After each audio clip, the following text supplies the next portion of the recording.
Music by Shatrughan Kumar.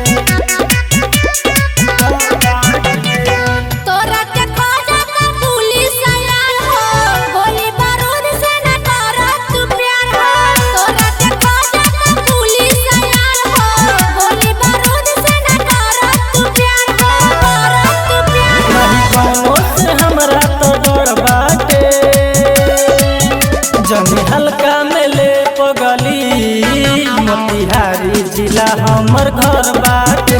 जनी हल्का में ले पगली मोतिहारी जिला हमर घर बाटे।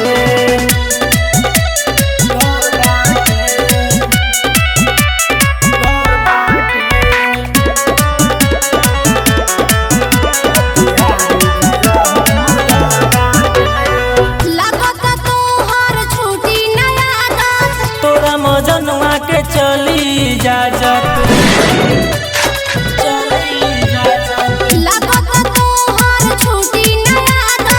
तोरा मजनुआ के चली इजाजत।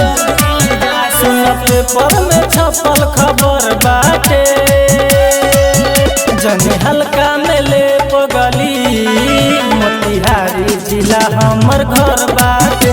जनी हल्का में ले पगली मोतिहारी जिला हमर घर बाटे।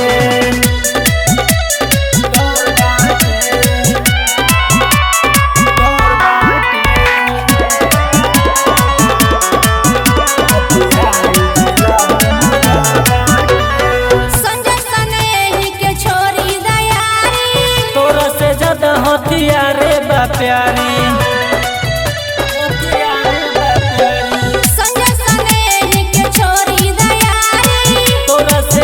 हथियारे बा प्यारी।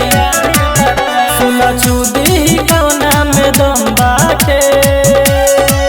जनी हल्का में ले पगली मोतिहारी जिला हमर घर बाटे। जनी हल्का